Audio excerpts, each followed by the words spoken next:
अस्सलामुअलैकुम लड़कियों, सब कैसी हो? उम्मीद करती हूँ सब ठीक-ठाक होगी और अपना ढेर सारा ख़्याल रख रही होगी। आज मैं आपके लिए एक बहुत ही इम्पोर्टेंट जो है वो टॉपिक लेके आई हूँ।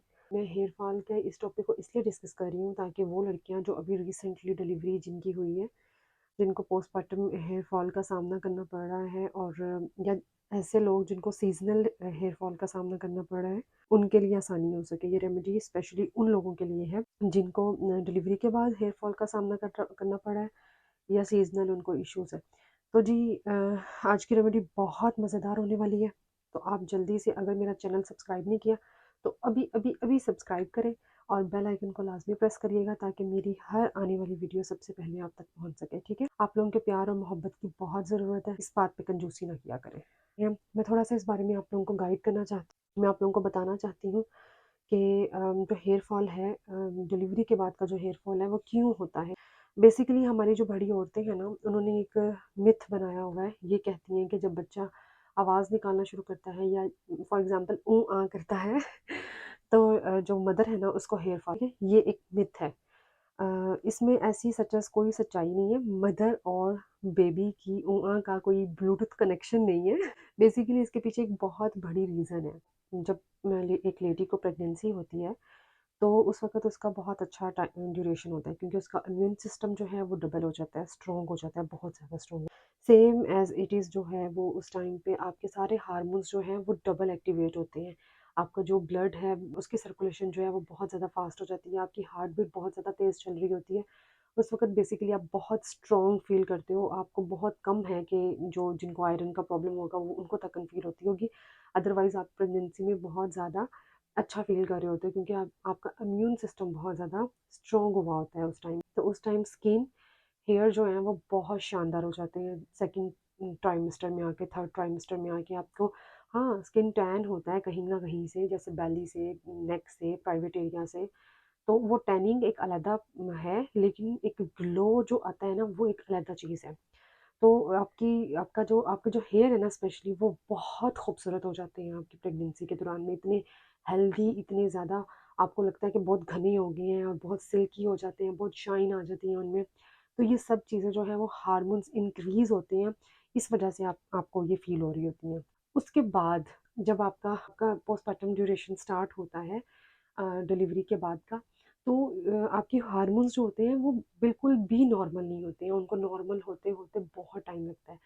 तो जो 3 मंथ का एक टाइम पीरियड बताया गया है अकॉर्डिंग टू स्टडी, हमारी स्टडी, हेयर स्टडी के हवाले से जो 3 मंथ होते हैं ना, 3 मंथ के बाद जो है, जो 9 मंथ आपके बाल इतने अच्छे रहे हैं और बिल्कुल आपको हेयर फॉल नहीं हुआ और बहुत ही खूबसूरत स्लीक एंड शाइनी और फुल घने आपके बाल होते हैं, 9 महीने आपके बाल नहीं उतरे, तो समझे जी वो वाला काम अब रिवर्स होने लगा है और 3 महीने के बाद आपके एक एक्सट्रीम हेयर फॉल स्टार्ट हो जाता है और ये एक नेचुरल प्रोसेस है।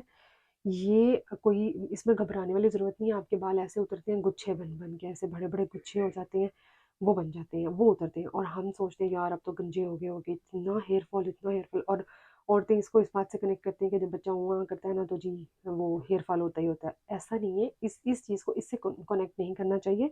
इसकी जो एक लॉजिक है वो डिफरेंट है, ये हार्मोन्स के इम्बैलेंस की वजह से होती है, ठीक है? ये आपको सबसे पहले क्लियर होना बहुत ज़रूरी है कि आपको ये वाला हेयर फॉल है क्यों डिलीवरी के बाद वाला। तो वो ये इसका रीज़न ये है, आपके हार्मोन्स अपना बैलेंस जो है वो स्टेबल कर रहे होते हैं। उन्होंने अपना लेवल जो है वो स्टेबल करना होता है, इस वजह से आपको जो है एक दफ़ा एक्सट्रीम हेयर फॉल आता है। और इसकी दूसरी रीज़न ये होती है कि अभी हेयर फॉल ने तो आना ही आना है, लेकिन इसमें हम ये कर सकते हैं कि थोड़ा-सा कम हो जाए, ठीक है? और थोड़ा-सा कम किस तरह से हम कर सकते हैं, उसके लिए हमने कुछ चीज़ें कर अब ये हेयर फॉल जो है अगर ठीक होने पे आए, तो 1 दिन में भी ठीक हो जाता है कि कई लेडीज़ का, ठीक है? कई लेडीज़ को इतना परेशान करता ही नहीं है, ठीक है? और जो कई लड़कियाँ हैं मेरे जैसी, उनको ये नहायत परेशान कर देता है, एक दफ़ा गंजा कर देता है, ठीक है? टेम्पल एरिया से बाल उड़ जाते हैं, फ्रंट बाल उड़ जाते हैं, अंदर से बाल बहुत ज़्यादा जो है वो थिन हो जाते हैं और उसकी रीज़न ये है कि एक तो जिनको बहुत एक्सट्रीम हेयर फॉल होता है, उनका एक रीज़न ये है कि वो खाना सही से नहीं खा रहे होते, मीन टू से अपनी डाइट अच्छी नहीं ले रहे होते। न्यू बेबी में बिज़ी होते हैं, उनको अपना कोई ख़्याल नहीं होता, नींद पूरी नहीं हो रही होती, ठीक है? स्ट्रेस बहुत ज़्यादा होता है क्योंकि पोस्टपार्टम डिप्रेशन बहुत ज़्यादा होता है। अगर आपके आस-पास ज़्यादा केयर करने वाले लोग नहीं हैं, तो आपको ज़्यादा ही इफ़ेक्ट करेगा, और अगर आपके पास लकीली बहुत अच्छे लोग हैं, तो आपको ये सब चीज़ें बहुत कम बॉदर करेंगी। बहुत बड़ा एक फैक्टर है। तो जी, ये हो गया एक्सट्रीम वालों का मसला, कि वो डाइट अच्छी नहीं ले रहे, नींद अच्छी नहीं ले रहे, और उनकी कोई इतनी ख़ास केयर नहीं हो रही। क्या कहते हैं, हाइजीन भी उस टाइम पे बहुत अच्छी नहीं होती, आप बेबी में ज़्यादा बिज़ी होते हैं, ठीक है? अब दूसरा है कि कइयों को होता है लेकिन कम होता है, वो नींद अच्छी ले रहे होते हैं, वो खाना अच्छा खा रहे होते हैं, तो उनको पता ही नहीं चलता कि उनको हेयर फॉल का इश्यू आया और कब चला गया, ठीक है? उनको इतना पता ही नहीं लगता, वो कहते हैं हाँ, अच्छा था, उनको नॉर्मल लग रहा होता है। अब कई ऐसे होते हैं कि जिनको थोड़ा-सा होता है प्रॉब्लम और फिर ठीक हो जाता है। तो ये डिफ़रेंट लेडीज़ में डिफ़रेंट तरीके से वेरी करता है, हर किसी की रूटीन के अकॉर्डिंग। एक अपनी डाइट थोड़ी-सी बेहतर कर लें, खा तो आप सकते हैं, ज़रा ज़बरदस्ती खा लें।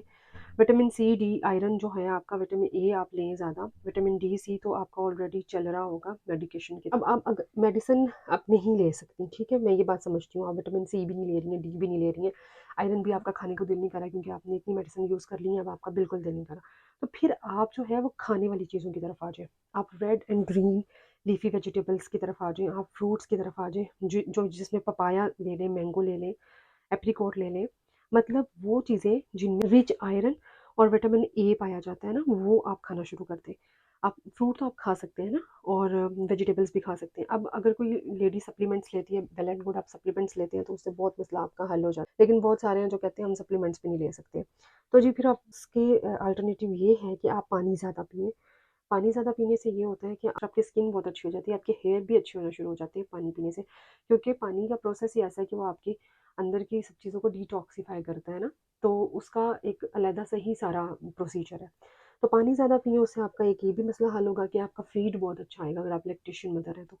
और इसके अलावा आप वॉल्यूमाइज़िंग शैम्पू यूज़ करना शुरू कर दें। ऐसे शैम्पू जो बालों को वॉल्यूमाइज़ करते हैं, वो शैम्पू यूज़ करना शुरू कर दें। किसी भी ब्रांड का आप ले सकते हैं, ठीक है? आप ये गूगल पे सर्च कर लीजिएगा। दूसरी चीज़, ये होम रेमेडी आपको ज़्यादा से ज़्यादा करनी है, उसके लिए ऑयलिंग ज़्यादा से ज़्यादा करनी है, ताकि आपका हेयर फॉल स्टॉप हो, ठीक है? और जब जब होम रेमेडी की बात आती है ना, ट्रीटमेंट्स की अगर मैं बात करूँ कि अगर आप उस टाइम ट्रीटमेंट स्टार्ट कर दें, एक तो ट्रीटमेंट होते बहुत एक्सपेंसिव है। 8-10 हज़ार से कम कोई ट्रीटमेंट नहीं है, चाहे वो हेयर फॉल का है, चाहे वो डैंड्रफ का है, जितने भी ब्रांड्स के ट्रीटमेंट्स हैं ना, वो बहुत ही एक्सपेंसिव हैं। अगर तो आप अफोर्ड कर सकते हैं, वेल एंड गुड, आप अफोर्ड करें, ठीक है? आप लॉरियल का ले रहे हैं, आप क्यूनिया में इतनी सारी रेंज है ट्रीटमेंट्स की, आप उसमें से हेयर फॉल का ट्रीटमेंट चूज़ कर सकती हैं। लेकिन अगर आप कुछ अरसे के लिए, क्योंकि ये वाला जो हेयर फॉल है ना आपका, ये आपको आना ही आना है, ऐसा नहीं है कि ये ख़त्म हो जाएगा। ये आपका होके रहेगा, चाहे 3 महीने चले, चाहे 6 महीने चले, चाहे 1 साल चले, और चाहे 1 दिन चले। ये आपकी अपनी रूटीन पे डिपेंड है। अगर आपकी रूटीन अच्छी होगी, जैसे मैंने बताया, आप डाइट अच्छी ले रही हैं, नींद अच्छी ले रही हैं, रूटीन अच्छी है, तो आपकी सब चीज़ें आपकी बैलेंस है, तो आपका हेयर फॉल आपको पता भी नहीं चलेगा और होके भी ख़त्म हो जाएगा। लेकिन अगर सब चीज़ें बिगड़ी हुई हैं, तो आप जितनी मर्ज़ी ट्रीटमेंट कर लें, अगर आप अपनी डाइट अच्छी नहीं कर रही, नींद अच्छी नहीं कर रही हैं, और अपने सारे मतलब अपनी सारी पानी ज़्यादा नहीं पी रही हैं, कोई अच्छे तरीके से अपने बालों को नहीं सेट कर रही हैं, तो आप सारे मसलों में घिर जाएँगे, आपको हेयर फॉल आएगा आएगा। इस कंडीशन में, इस सिचुएशन में, इस ड्यूरेशन में आपने एक काम ये करना है कि अपने बालों को ज़्यादा उलझने नहीं देना है, जो कि हर लेडी करती है। उसने क्योंकि न्यू न्यू बेबी आया होता है, तो अपने पे बिल्कुल तवज्जो नहीं होती, अपनी तो कंघी करने का भी टाइम नहीं है ना, बस बच्चे को ही साफ़ किया, बच्चे को ही खिलाया पिलाया, सुलाया और नहलाया, यही काम चल रहे होते हैं। तो जी, अपने ऊपर एक एहसान कर लें इस टाइम पे, कि अपनी कंघी कर लें। आप जितना कोशिश करें, आपके बाल में टेंगल नहीं आना चाहिए, अपने बालों को डिटेंगलिंग रखें हर टाइम, ठीक है?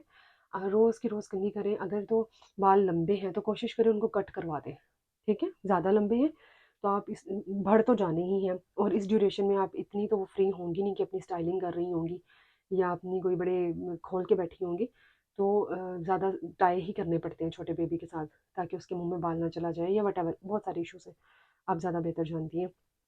तो उस टाइम पे कोशिश करें कि अपनी कटिंग करा लें पहले से ही, बेबी डिलीवर होने से पहले ही अपने बाल छोटे करा लें, ताकि आपको सँभालने आसान हो जाए। और जब आपको हेयर फॉल स्टार्ट होता है ना, तब भी सबसे अच्छा आइडिया यही होता है हेयर फॉल स्टॉप करने का, कि उस वक़्त हेयर्स की कटिंग करवा दी जाए, ठीक है? आम रूटीन में भी इस चीज़ से हट के भी अगर आपको सीज़नल हेयर फॉल भी होता है, तो उसमें भी यही सबसे अच्छी बेनिफिशियल ट्रिक एक यही है कि आप जो है वो अपने हेयर को कट कर दें। आप खुद से कर लें, आप खुद से कर सकते हैं। आप सैलून जाना चाहते हो, सैलून चले जाएँ या खुद से कैंची पकड़ के उसको सीधा कट कर दें। मीन टू से आपको बालों को थोड़ा छोटा करना है, और बालों को कट करने से स्प्लिट एंड्स कट करने से ये होता है कि बालों की न्यूट्रिशन ज़ाया नहीं होती, ठीक है? क्योंकि जो एक बाल पहले से ख़राब है, उसको ज़्यादा खाने-पीने की ज़रूरत है। आपके बाल जितने छोटे होंगे, उतने ही टैंगल्स कम आएँगे। सेकंडली, स्टाइलिंग से परहेज़ करें। कोशिश करें जब आपको हेयर फॉल हो रहा होता है ना, तो आप उसको हीट कम दें हेयर। यूजुअली लोगों को हेयर फॉल ज़्यादा हीट देने से, ज़्यादा स्टाइलिंग करने से भी हो जाता है, ज़्यादा प्रोडक्ट्स यूज़ करने से, केमिकल वाली। तो जब आपको सीज़नल हेयर फॉल हो, या डिलीवरी पोस्टपार्टम हेयर फॉल हो, या किसी भी वजह से आपको हेयर फॉल हो, तो आपको ये करना चाहिए कि आपको स्टाइलिंग कम करनी चाहिए, उसको हीट कम दें, और जो है उसकी उसकी कटिंग करा दें, ठीक है? और उस टाइम पे पानी ज़रा ज़्यादा पीना शुरू कर दें, अपने अपने एनवायरनमेंट पे तवज्जो दें कि क्यों, किस वजह से आपको हेयर फॉल हो रहा है। हेयर फॉल स्ट्रेस लेने की वजह से भी बहुत ज़्यादा हो जाता है। हेयर फॉल ज़्यादा ओवरथिंक करने की वजह से भी होता है, ठीक है? और सबसे बड़ी इसका ताल्लुक नींद से है। अगर आप नींद अच्छी नहीं ले रहे, आपको हेयर फॉल स्टार्ट हो जाता है। आपको पता भी नहीं होता अपनी रीज़न्स का। तो अपनी रीज़न सबसे पहले आपने ढूँढनी है। और दूसरी बात ये अब हम करेंगे कि हम रेमेडी की तरफ जाएँगे। बहुत लंबी थोड़ी-सी वीडियो हो गई है, पर ये वो चीज़ें थी जो आपको बताने की बहुत ज़रूरत थी। एक्चुअली मेरा काम सिर्फ़ आपको रेमेडी देना नहीं है, मेरा काम आपको गाइड करना भी है, आपको बताना भी है कि आपकी लाइफ़स्टाइल, आपकी रूटीन में ऐसी कौन-सी डिस्टर्बेंस है जिसकी वज़ह से आपको इन सब इश्यूज़, इन सब चीज़ों को फ़ेस करना पड़ रहा है। तो मैं चाहती हूँ कि ये सब बातें सुन के आपको ये फ़ायदा हो कि आप उस चीज़ को थोड़ा बेहतर कर लें, तो आपको इस मुसीबत का सामना ही ना करना पड़े, ठीक है? मुसीबत का हल तो आपको मैं बता ही दूँगी, लेकिन मैं चाहती हूँ कि आप इस मुसीबत से टोटली हमेशा के लिए निकल जाएँ। आपको पता चल जाए कि ये आपके इश्यूज़ हैं। ये सब बातें सुन के आप एटलीस्ट ये तो सोचेंगे ना कि अच्छा, मेरा हेयर फॉल किस वजह से हो रहा है, ठीक है? आप इस तरफ तो आएँगे ना, तो फिर आप उस वजह को सॉल्व करेंगे, तो होप्स हो कि आपके ये सारे प्रॉब्लम्स जो हैं वो सॉल्व हो जाएँगे, ठीक है? क्योंकि रेमेडी तो आपको गूगल भी दे देगा। रेमेडी, आप एक चीज़ लिखो, आपको गूगल हज़ार रेमेडीज़ दे देगा। आपको और बहुत सारी ब्लॉगर्स हैं, वो आपको रेमेडीज़ तो वहाँ से भी मिल जाएँगी, लेकिन मेरा काम है आपको वो बात बताना जो इतनी डिटेल में कोई भी नहीं बताता। तो मैं ये चाहती हूँ कि आपको अपनी मेन रीज़न पता चले, ठीक है? तो अब हम इस रेमेडी की तरफ, कि आप ये होम रेमेडी करें। इससे मुझे भी बहुत फ़ायदा हुआ था। मेरी जब डिलीवरीज़ हुई थी, ठीक है? मेरे 2 बेबीज़ हैं, और दोनों की दफ़ा जब मुझे फर्स्ट बेबी की दफ़ा मुझे कम थोड़ा हेयर फॉल हुआ था, लेकिन सेकंड बेबी की दफ़ा मुझ पे बहुत ज़्यादा प्रेशर था, पहले वाले बेबी का भी। तो मुझे दोनों को देखना था, दोनों को सँभालना था, और अपनी मुझे बिल्कुल भी होश नहीं थी। तो इस वजह से मेरा हेयर फॉल एक्सट्रीम हो गया, और मैंने उस वक़्त अपने हेयर फॉल को कंट्रोल कैसे किया, उसकी सेम यही जो टेक्निक्स मैं आपको बता रही हूँ, और उसमें ये वाली रेमेडी मेरी फ़ेवरेट तरीन रेमेडी है हेयर फॉल के हवाले से। ये तब से मैं यूज़ कर रही हूँ ये रेमेडी, जब मेरी अभी शादी भी नहीं हुई थी, ठीक है? और ये मैं पिछले कोई 5 से 6 साल से इस्तेमाल कर रही हूँ, ये वाला टोटका अपना, ठीक है? ये आज़मूदा है मेरा, और ऐसा नहीं हो सकता कि ये आप इस्तेमाल करें और आपके बाल गिरना बंद ना हो। एक ही वॉश के अंदर, सिर्फ़ एक वॉश के अंदर आपके बाल बंद होंगे। इंस्टेंट रिज़ल्ट है इसका। आप एक दफ़ा इसको यूज़ कर लेंगे, आपके बाल गिरना बंद हो जाएँगे, ठीक है? लेकिन अगर आपने इसको रीयूज़ नहीं किया, तो ऑब्वियसली वो फिर गिरेंगे, क्योंकि उनको चाहिए न्यूट्रिशन, उनको चाहिए खाना। हमारे बालों को भी खाना चाहिए होता है, जो हम अच्छा खाते नहीं हैं। हम अच्छा खाएँगे नहीं तो बालों को कहाँ से लगेगा? ऊपर से हमने इतने लंबे बाल रखे होते हैं कि उनको खाना भी बहुत ज़्यादा चाहिए। अब जिस्म को मिलेगा या बाल को मिलेगा? तो अगर आप खाना कम खाते हैं तो बाल ही कम कर लें फिर, यही सॉल्यूशन है। नहीं तो फिर अच्छा खाना शुरू कर दें, ताकि आपके बालों को भी मिले। जितने लंबे बाल उतना ज़्यादा ढेर सारा खाना, ये समझें, लेकिन हेल्दी। तो ये मेरी अज़मुदा है, मैंने इसको पोस्टपार्टम टाइम पे भी बहुत यूज़ किया है, और शादी से पहले भी यूज़ किया है, और शादी के बाद जब मेरे बच्चे नहीं अभी थे और मेरे हेयर फॉल सीज़नल आता था, तब भी मैं यूज़ करती थी। और ये एक आज़मुदा चीज़ है, आपने मेरे कहने पे एक दफ़ा इसको इस्तेमाल लाज़मी करना है, और इसको वीक में आप 3 टाइम, जिनको हेयर फॉल ज़्यादा है वो 3 टाइम यूज़ करेंगे, और जिनको हेयर फॉल कम है वो 1 टाइम भी यूज़ कर सकते हैं, ठीक है? और जिनको एक्सट्रीम लेवल पे हेयर फॉल है, वो 1 दिन छोड़ के 1 दिन इस्तेमाल करेंगे, और इसको आपने लगाना सिर्फ 30 मिनट के लिए है। मर्द और औरतें दोनों इस्तेमाल कर सकती हैं। अगर किसी को हाई ब्लड प्रेशर का इशू है, तो वो इसकी टाइमिंग कम रखेगा, ठीक है? जैसे अगर नॉर्मल पर्सन इसको 45 मिनट भी यूज़ कर रहा है, तो जो ब्लड प्रेशर वाला बंदा है वो इसको 15-20 मिनट लगाएगा, ठीक है? 30 मिनट मैंने एक अप्रॉक्सिमेटली टाइम बताया है, लेकिन आप इस अगर ज़्यादा हेयर फॉल है और आप बिल्कुल नॉर्मल हैं, आपको कोई मसला नहीं है, आप इसको 45 मिनट तक भी लगा सकते हैं। लेकिन कम से कम 30 मिनट तक आप लगाएँ। अगर आपको कोई इश्यू है ब्लड प्रेशर का, या आप 15-20 मिनट से ज़्यादा नहीं जाएँगे इसके साथ। मर्द औरत दोनों लगा सकते हैं, बच्चे लगा सकते हैं, टीनेज लड़कियाँ लगा सकती हैं, जिनके हार्मोन्स चेंज होने की वजह से भी हेयर फॉल स्टार्ट हो जाता है, या जो बूढ़े लगा सकते हैं, हर कोई लगा सकता है, ठीक है? इसका कोई साइड इफ़ेक्ट नहीं है क्योंकि ये एक नेचुरल चीज़ें हैं। तो जी, हम चलते हैं रेमेडी की तरफ। तो जी, ये है हमारी रेमेडी के इंग्रीडिएंट्स, इनके बारे में मैं आपको थोड़ा-सा बताना चाहती हूँ। ये अनियन, जैसे कि आप सब जानते होंगे कि ये एक खज़ाना है गिरते बालों के लिए, ठीक है? और बहुत सारे लोग onion shampoo, onion oils, market के मिले हुए अनियन ऑयल्स, अनियन शैम्पू और अनियन कंडीशनर भी यूज़ करते होंगे, ठीक है? वकाली का जो मिलता है अनियन शैम्पू बहुत ही फ़ेमस है हेयर फॉल के लिए, तो आप वो यूज़ कर सकते हैं। लेकिन जो लोग उसको अफ़ोर्ड नहीं करते या जिनको उनसे इतना कोई ख़ास फ़र्क नहीं है, वो इस वाली रेमेडी को तो लाज़मी यूज़ करें। अब अनियन है, इसमें विटामिन सी, पोटेशियम, एंटीऑक्सीडेंट है, एंटी इन्फ्लेमेटरी इसमें प्रॉपर्टीज़ हैं, ये सब चीज़ें आपको भी पता है, ठीक है? अगर नहीं पता तो आप गूगल भी कर सकते हैं, पर मैंने आपको फिर भी बता दी है। तो ये इतना एक एक खज़ाना है ये। तो ये सबसे पहले ये इसका इंग्रेडिएंट है। फिर है जी ये लेमन।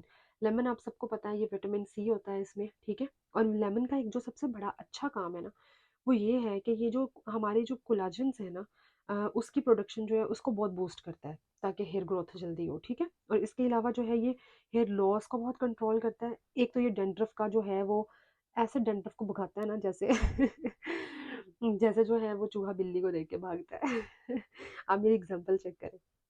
तो जी ये लेमन जो है ये डैंड्रफ को ऐसे भगाता है, ठीक है? और इसके अलावा अगर आप लेमन यूज़ करते हैं अपने स्कैल्प पे तो फंगल इन्फेक्शन अगर आपको है तो वो ख़त्म हो जाता है। एक ये इसका बहुत बड़ा फ़ायदा है, ठीक है? इसके अलावा हमारे पास एक पोटैटो है, ठीक है? ये पोटैटो जो है इसमें इसके बारे में भी आपको बहुत कुछ पता होगा कि इसमें भी विटामिन्स, ऐसे मिनरल्स और ऐसे विटामिन्स होते हैं जो हमारे हेयर फॉलिकल्स हैं उनको स्ट्रॉन्ग करते हैं ताकि हमारे हेयर की ग्रोथ अच्छी हो सके। ये एक लाइफ सेवर चीज़ है हमारे बालों के लिए। और ये एक्सेसिव ऑयल जो हमारे स्कैल्प पे आता है ना, ये पोटैटो उसको भी बहुत अच्छा कंट्रोल करता है। उसके बाद जनाब ये चीज़ जो पड़ी है ना यहाँ पे, ये है 1 टेबलस्पून ब्लैक पेपर, काली मिर्च, ठीक है? अब काली मिर्च का सुनते ही लोग कहेंगे हाय! इसको सर में लगाना है, इसके साथ तो हमें जलन होगी, इसके साथ तो हमें रैश हो जाएँगे, ऐसा कुछ भी नहीं है। काली मिर्च ने आपको कुछ भी नहीं कहना, ठीक है? काली मिर्च को आपको लगाया सर पे, पता भी नहीं चलेगा कि आपने कुछ लगाया हुआ है। तो जनाब जो ये काली मिर्च है ना, ये सबसे बड़ा ख़ज़ाना है बालों के लिए भी, बालों के लिए, खाने के लिए तो खाने में तो आप इस्तेमाल करते ही करते हैं इसको, खाने में तो इस्तेमाल करते ही करते हैं आप इसको, लेकिन बालों के लिए ये बहुत बड़ा ख़ज़ाना है। ये सबसे बड़ी चीज़ ये है कि ये अगर आप इसको लगाते हैं बालों में, आपके बाल बहुत शाइनी हो जाते हैं। व्हाइट बालों को आने से रोकती है काली मिर्च। एंटी बैक्टीरियल होती है, बैक्टीरिया को ख़त्म करती है ताकि फंगल इन्फेक्शन ना हो, और सबसे बढ़ के इसमें विटामिन बी, सी और पोटेशियम बहुत ज़्यादा होता है और हेयर फॉल इससे बहुत अच्छा ख़त्म हो जाता है। ये एक खज़ाना है, ये भी एक खज़ाना है बालों के लिए। ये 4 इंग्रीडिएंट्स हैं सिर्फ़, और ये आपके किचन में अवेलेबल है क्योंकि हर किसी के घर में सब्ज़ी तो आती है और काली मिर्च भी होती है। तो ये एक समझे पूरा पैकेज है आपके बालों के लिए। एक ऐसा पैक बनेगा आपके हेयर के लिए जो कि आपको हेयर फॉल्स बहुत ही दूर ले जाएगा। आपकी आपकी सोच है कि ये आपको कितना अच्छा रिज़ल्ट देने वाला है। ये थी हमारे इंग्रीडिएंट्स। अब इसको बनाना कैसे है? तो जी चलें इसको बनाते हैं। तो ये एक छोटे साइज़ का प्याज़ है और इसके साथ ये एक छोटे साइज़ का ही आलू है और एक लेमन है और ये 1 चम्मच काली मिर्च है। ये आपने अपने बालों के अकॉर्डिंग करना है। अगर आपके हैवी बाल हैं, बड़ा प्याज और बड़ा आलू और बड़ा ही जो है एक लेमन ले लेंगे। अगर आपके पास बड़ा लेमन अवेलेबल नहीं है तो आप 2 क्वांटिटी मतलब 2 लेमन कर सकते हैं। और मिर्चें जो है वो 1 चम्मच इनफ है, टेबल स्पून। तो ये क्वांटिटी है और अब हम इसको जो है वो ग्राइंडर में ग्राइंड कर लेंगे। तो ये जी जा रहा है इसमें थोड़ा सा पानी ताकि ये ग्राइंड हो जाए अच्छे से। थोड़ी सी क्वांटिटी में मैंने ऐड की है।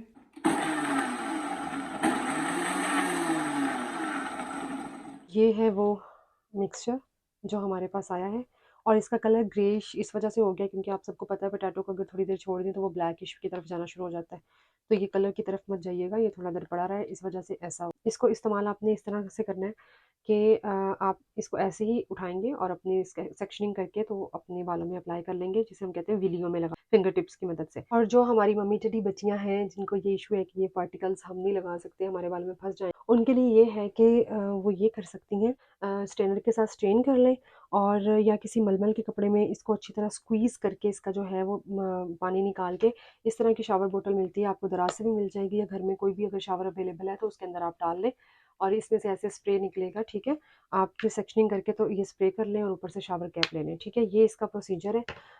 आप ये कर सकती हैं उनके लिए, लेकिन ये है कि अगर आप इसको ऐसे भी यूज़ करेंगी तो अगर आपको पार्टिकल्स का इश्यू है तो उसके लिए ये है कि आप बाद में बारीक कंघी इस्तेमाल कर लें तो सारे पार्टिकल्स अंदर से निकल जाते हैं। मैं ऐसे ही रिकमेंड करूँगी कि आपको ऐसे ही यूज़ करना चाहिए, बाकी आपकी अपनी मर्ज़ी है। ठीक है? और इसका ये है कि कोई एज लिमिट नहीं है, मर्द-औरत दोनों इस्तेमाल कर सकते हैं।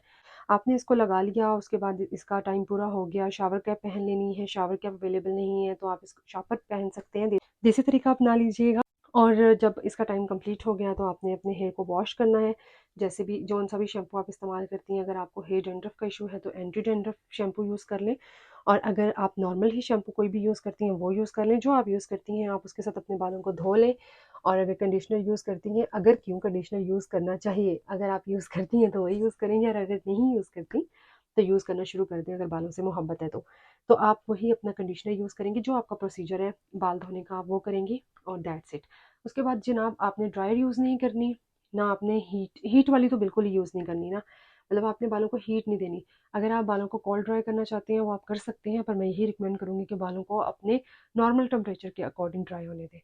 ये थी हमारी आज की रेमेडी, ये थी सारी बातें, ये थी सारा क्राइटेरिया, सारी ट्रीटमेंट्स, हर चीज़ मेरा ख़्याल है कि हेयर फॉल के हवाले से मैंने आप तक डिलीवर कर दी। आपको जो-जो करना चाहिए वो सब भी मैंने आपको बता दिया है। जनाब वीडियो अच्छी लगी हो तो थम्स अप करने हैं आपने, लाज़मी लाइक करना है, इसके अलावा कमेंट करना है, और अपनी फैमिली, अपने फ्रेंड्स, अपने कज़न्स के साथ ज़रूर शेयर करनी है। कज़न वाला ज़रा मसला औखा-सा मैंने कह दिया है, लेकिन फ्रेंड्स और फैमिली के साथ लाज़मी शेयर कर दीजिएगा, सिस्टर्स के साथ शेयर कर दीजिएगा। तो उसमें ये है कि दूसरे का भी किसी का भला हो जाएगा। और इसके अलावा आपने कमेंट लाज़मी करना है, अगर कोई फ़रमाइश है वीडियो बनवाने की तो वो कमेंट में बताएँ, तो मैं कोशिश करूँगी कि उसके ऊपर भी वीडियो बना सकूँ। इसके अलावा अपनी दुआओं में मुझे हमेशा याद रखें, मेरी अगली वीडियो आने तक ढेर सारा ख़्याल रखें, मुझे दुआओं में याद रखें। ओके जी, अल्लाह हाफ़िज़।